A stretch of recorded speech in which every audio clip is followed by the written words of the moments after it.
सगळे आमचे Herald TV पळयणाऱ्यांक my मोगाचो येवकार. Welcome to this special edition of Bend It with Herald TV.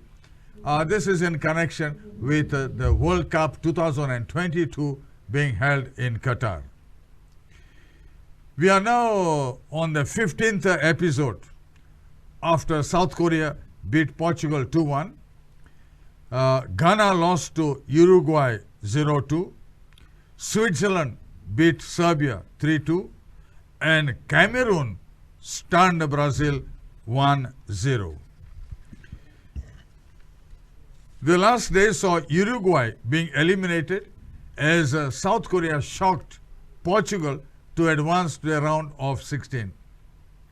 Uruguay's 2-0 win over Ghana wasn't enough for them to advance because South Korea's 2-1 shock win over Portugal was enough to take South Korea to the knockout stage.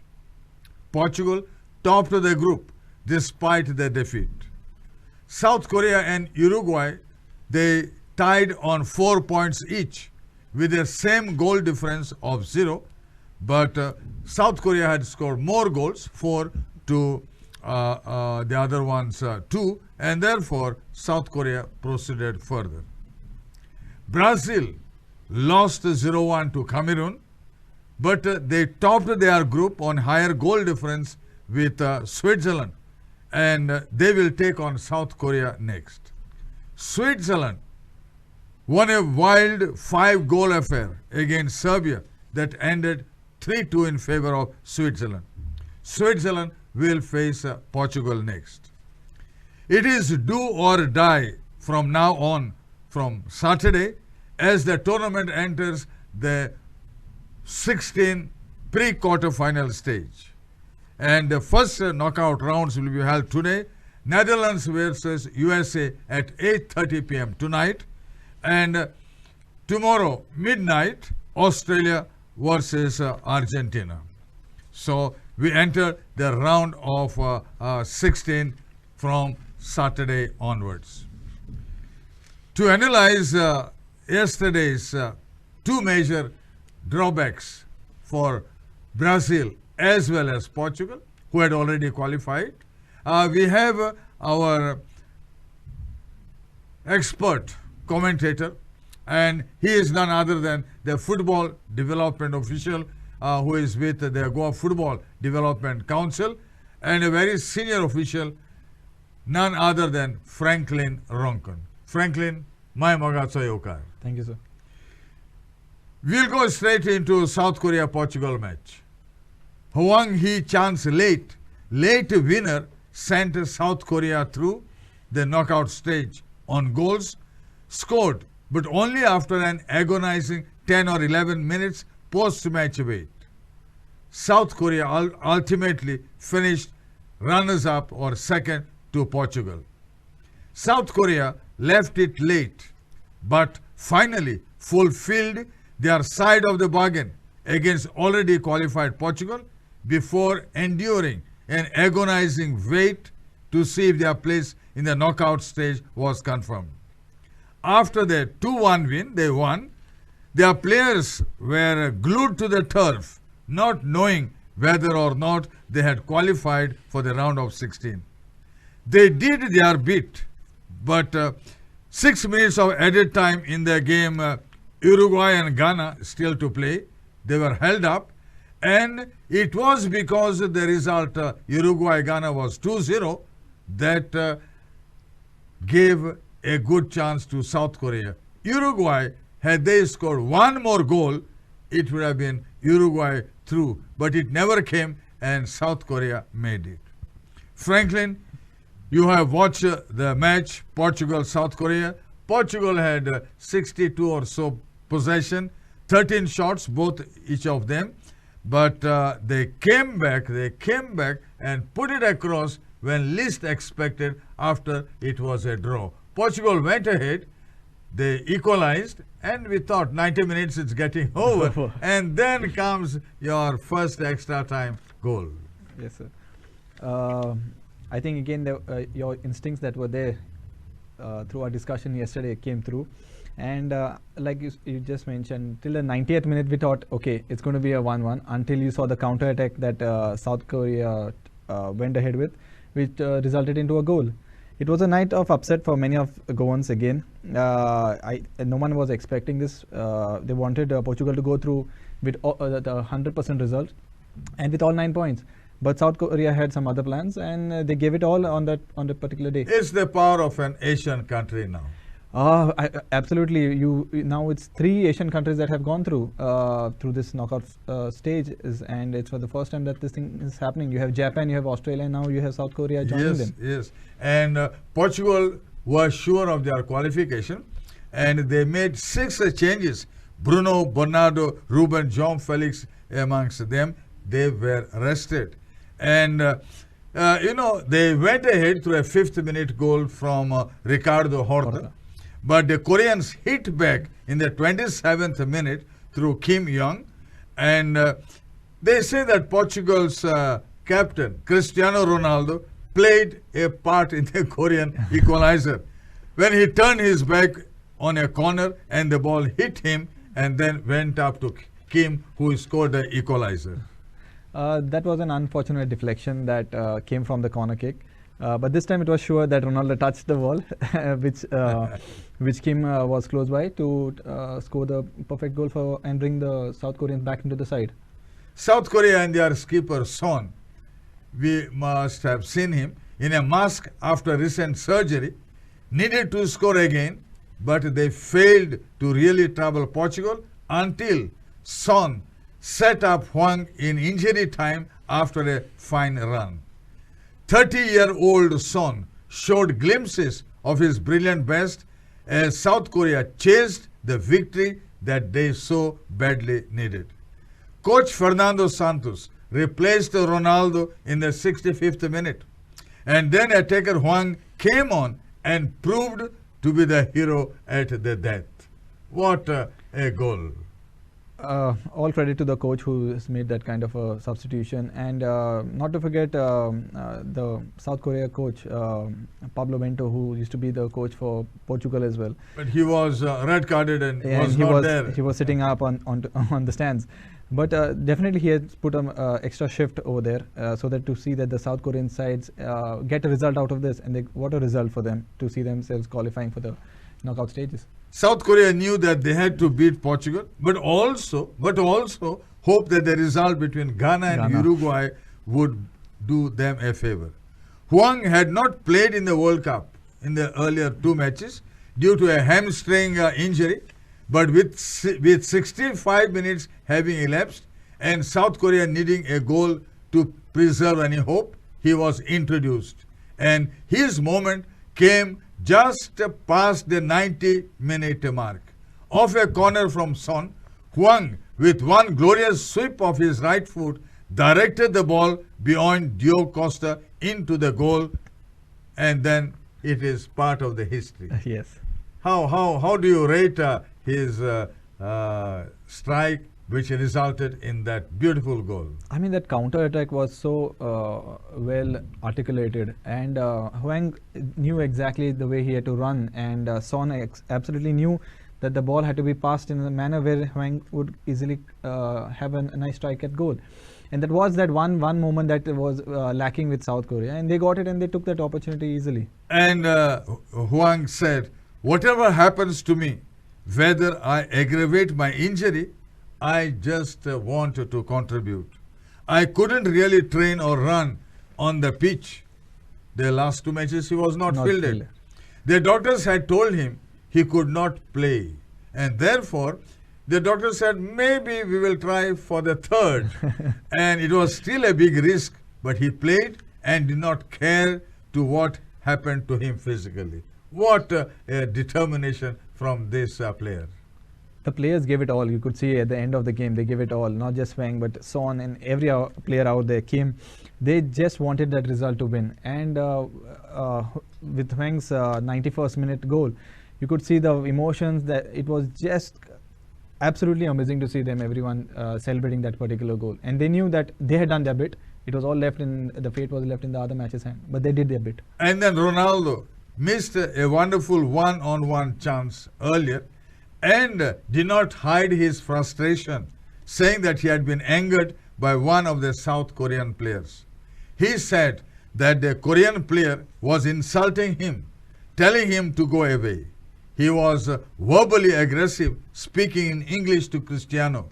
Cristiano agreed that he did not have a good day, and Fernando Santos said, "We lost focus, and that serves as a warning for Portugal." Do you agree with that? It can happen to any player, especially with what is happening in and around Ronaldo right now. He's a personality with a great mentality, but at times emotions can get better of yourself, and that's what I think the South Koreans tried to rattle him, and he did get rattled. He got rattled. He got rattled. Yeah.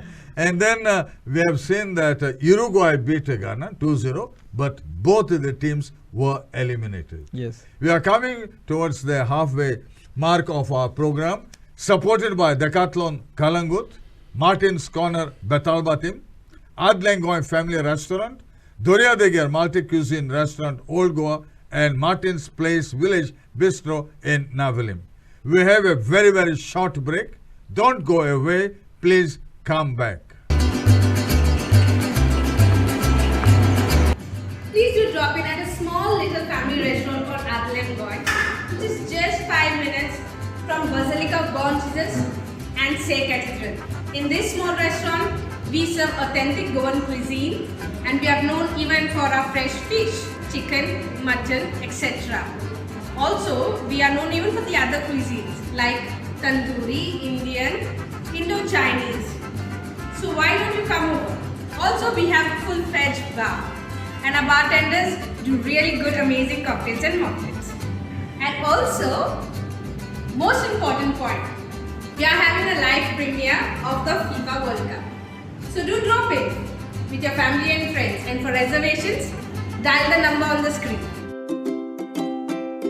Today we are at Martin's Place, and the ambience, sarke chod bare. Like, look at this, so spacious and so nice. You feel like dancing. So let's cheers for it. The food here is next level. Like, it's so good, and so the prawns, guys, they were so kurkurit. Like, it is approved by Mr. Kurkurit. So look at me, eat them. And Goan sausage stuffed sweets. Kitne lagtale re ho. Sam ke kadis boom bang zata. Ani tenge signature dish mila mare stuffed crabs. Kitne lagta bara pure crab meat, white wine, ani cream, ani cheese gun. Jauna khayl mera ami prawns pulao ani chicken kafrial. Kafrial ki lagta har ke chod bare ta pulao. Welcome back. You are watching Bend It with Herald TV. We have Franklin Ronken with us. We are talking about Uruguay and Ghana. And South Korea and Uruguay finished with exactly 4 points each. The same goal difference of 0. But Korea went through by virtue of scoring 4 goals to 2 of Uruguay. And this is the first time in their match that Uruguay scored. They didn't score till then. Uruguay scored both the goals in the first half through Arrascaeta in the 26th and 32 minutes. And Uruguay had 49% possession. Both played very well, I should say. But at the end, there was one player of Uruguay, Luis Suarez, who was in tears as Uruguay crashed despite beating Ghana. You know what Suarez did? He pulled his shirt over his head, hiding his face from the world as tears flowed down his cheek. Uruguay were knocked out only because of this difference with South Korea. And it was very painful for Luis Suarez, as he had done all that he could do to send Uruguay through. It was his twin and shots that led to Arrascaeta's first goal, and his wonderful pass flicked over his shoulder that created Arrascaeta's second goal. What 2 goals from Arrascaeta? Here, all the credit I would say would go to Luis Suarez, definitely with the 2 assists that he has given Arrascaeta. And Arrascaeta did not let them down. 2 fantastic goals, especially the second one.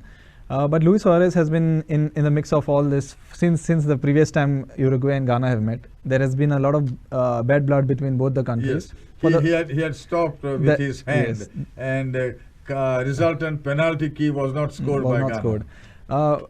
In that match, he was punished for the Yes, handball. yes, he got a red card. Yes, he got a red card. He was punished, but Ghana never forgave him for what But he they had done. say that even his presence yesterday disturbed Ghana captain Andre, whose penalty kick in the 18th minute was Again. halted by the Uruguayan goalkeeper. Uruguayans fought to score the third goal, and in the chaotic last minutes, Darwin Núñez and Edison Cavani both went to the ground expecting a penalty. Another goal would have sent Uruguay through ahead of South Korea. And South Korea had stunned Portugal, but referee Daniel turned down both the appeals from Uruguay. You must have had seen that scene. I believe both of them could have been potential penalties, but it's finally the referee and the VAR decision Who that decides? Yes, it is what is final. But again, this was the only game that, like you mentioned, Uruguay scored 2 goals. They should have done it when they have had the previous 2 matches in hand. Again, waiting for a result which is not in their hand is never a good position to be in. But Ghana were determined that they were not ready to concede another 3rd goal. They were getting eliminated. They had nothing in contention. And they would take Uruguay with them out. But Uruguayan players were quite incensed that the referee did not give the penalty. They effectively chased the referee in the tunnel, and there were 4 frothing Uruguayans, and Zé Maria was held back by his own teammates. Later, at the press briefing, head coach Diego Alonso continued the theme by complaining about a penalty awarded to Portugal in their game last week. He said, if that was a penalty, this also should have been a penalty, and perhaps they could have scored a 3rd goal and would have been in. Perhaps, yes, definitely. There was every contention that there was a penalty there. In fact, 2. But again, if the referees have taken the decision, then you have to stick by it. You can't complain after the game. There are no reverts that are happening once a decision has been taken. Ghana pressed hard in the second half after being 2 goals down, and the dangerous Mohamed Kudus led the way, but they failed to beat the Uruguayan backline. Ghana tried their best with Kudus as well. Even the missed penalty with Ayu, they definitely gave it their all. If you see at that percentages that they had 49-51, it was equally balanced. Also, the shots on target was also 7/4. So Ghana had given it all. They were not letting this go like a simple knockout eliminated game. But they held back Uruguay for a very particular reason. And I think here they would be very happy. Though They denied. Yes, they they denied. And Uruguayan forward Cavani brought down the VAR monitor in disdain after the full time. Cavani and Zé Maria remonstrated with the referee, there being quite a bit of pushing and shoving. Both were shown the yellow. Suarez ultimately said, "It is with sadness and disappointment that we are gone." Suarez was playing in his last World Cup, the 4th one. It was very difficult for him to make an exit in this situation. Do you feel so? I feel so. Suarez is an absolutely world-class player. He's won everything at club level. At country level, definitely he would want to win the World Cup or at least go up to the final stages. And I think the thing that was holding them back was the age again in this particular squad, with Suarez already 35, 37, and Cavani also somewhere down the line. But and then we move on to Cameroon, Brazil. What another match. We saw Abu Bakr scoring in 2nd minute of added time, and then Abu Bakr in the very next minute getting the red card, the 2nd yellow, which led to the red. How do you feel all this? I think with Brazil as well, it was a night of upsets. It's what is astonishing is the entire groups have not had a 100% record. All of them are 7 points or below. No country has got nine points. That's a remarkable. I don't remember when was the last I must have seen something like that. No team has 3 out of 3 victories. Not at all. And that shows how good this World Cup has been, how good the teams have been. And Brazil was no exception for Cameroon over here. We may say that they were not the starting lineup. 6 players were benched, and they were not. But Brazil is Yesterday Brazil made 9 changes. 9 changes. Yeah, but they are definitely very different without Neymar. Whatever you may say. Yes, Do true. you feel so? Yes, and I really hope he's going to be there for the knockout rounds. They say they need him. they say that's very, very doubtful. But Very, they very doubtful. definitely will be needing And him. with Switzerland putting it across Serbia 3-2, Brazil finished with 6 points. Switzerland also finished with 6 points. Because of a superior goal difference of +2, it is Brazil who remains on top. And it was a famous win for the Cameroon against Brazil. It was a heartbreak for Cameroon in the end. All fours, they were not in line for qualification. And it was a superb header by Abu Bakr that gave a famous victory for Cameroon. He is signing off for a second booking after taking his shirt off in celebration. Didn't cost the team in the end.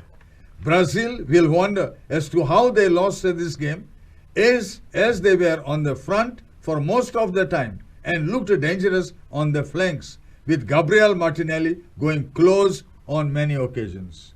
Don't you think that they wasted a lot of good chances? Brazil's attacking force has always been good. Even after they brought in Martinelli, they brought Rodrigo to start off. They had a ample of chances, and I think that was something that was the finishing was lacking. The attacking force was there, but if you do not convert the chances that you have, I think you have only yourselves to blame. They say that a combination of poor decision making, slack final passes, and wayward finishing cost them a victory, and even in the end, they could not even have a draw. Brazil, they were already there in the round of 16 before meeting Cameroon. And Cameroon went home with their heads high and will never forget the night that they defeated Seleção. Cameroon became the first African nation to beat Brazil, and Brazil's 17-game unbeaten run came to an end. Brazil had also never lost a group game in this century. The captain, that is Abu Bakr, he proved to be a good leader and a good legend. He scored an outrageous chip against Serbia, and immediately after he provided an assist for Cameroon's late equalizer to keep them alive in the World Cup. And now he has scored the winning goal against Brazil. The stoppage time header earned Cameroon a memorable late victory over 5-time world champions. How do you see Brazil yesterday against Cameroon? I think Abu Bakr, their captain, that would be his most happiest red card that he is happy to take, and he's gone down the history books. He's a hero for Cameroon, and by beating the mighty Brazilians, Cameroon are rejoicing at this point of time, and that night is going to be something to remember forever. It is historic. Historic. And then we had Switzerland putting it across 3-2 Serbia. It was a goal fest. And a fantastic match settled by Remo Freuler early in the second half, sending Switzerland to the last 16, and Serbia, they were out. Switzerland have reached the knockout stages of all 5 major tournaments since 2014. I'm talking also about Euros along with the World Cups.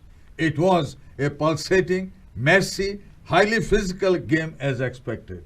Why always this game generates a lot of heat? It's also because of their politics. The political tension that is there always boils this kind of matches between Serbia and Switzerland. But you could see that during the game as well. A small clash, a small nudge is enough to inflare what was happening. And with Xhaka, that is what happened. The entire Serbian side went with Xhaka, and there was so much of tense situation over there. Even the fans at the match were told to stop all discriminatory chants and gestures as tensions on the pitch boiled over. There was a confrontation, as Franklin has said, between Swiss captain Xhaka and Serbian players.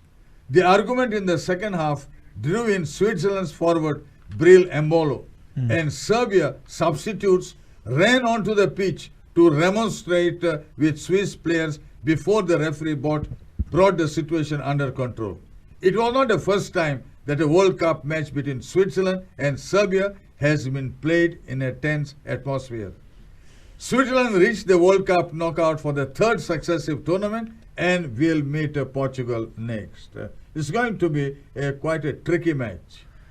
As long as Portugal play to their strengths, play to the game, and not get unnecessarily provoked by the Swiss side, I think they will be able to. They have to maintain their cool. They have to maintain their cool, and that is what every Goans also will be hoping for. That they should not be going off to sleep with a sad face like last night. The match was played at a breakneck speed, and Shaqiri put Switzerland ahead, but Serbia swiftly scored twice within 10 minutes to flip the game on its head. Bril Embolo delivered another twist in an absorbing opening period by pulling Switzerland's side level just before the break, while Remo scored 3 minutes after the restart to restore their one-goal advantage again. Switzerland had fired warning shots with barely 30 seconds on the clock through their captain Xhaka's striker. How do you see that? 30 seconds and they say, yes, we are. When Swiss had this attacking mentality, they believed that they wanted to go through, and that's how they started up with a very good front. And that is what they carried on this momentum, and then you had this result to be 3-2. But Swiss had gone with a winning mentality into this game. Again, midway through the second half, Mitrovic went down too easily after a challenge from Fabian, but his appeals for a penalty were turned down and the Serbian dugout spilled onto the pitch protesting the referee's decision. Substitute goalkeeper, who never played so far, Rajkovic, was given an yellow card.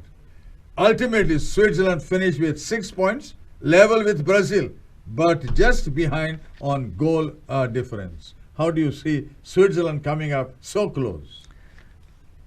It's been good for Brazil. It's been good for Portugal that Switzerland were not top of the group. They would have Brazil and Portugal playing in the round of 16 so early on, which both teams were looking at avoiding. But Swiss gave it all. Swiss, like I mentioned, they went with a winning mentality in the particular game, and they did pretty well. And it's deserving for them to go through the next round. So now it's do or die from today onwards. Yes. And we continue with our coverage with Bandit, with Herald TV. And this program is supported by Decathlon Kalangut, Martin's Corner Bethalbatim, Adlengoy Family Restaurant, Doria Deger Multi-Cuisine Restaurant Old Goa, and Martin's Place Village Bistro Navilim. We resume our program tomorrow, and we have now the knockout stage. All the best. Happy viewing for each and every one of you. Bye-bye. Thank you, Franklin. Thank you, sir.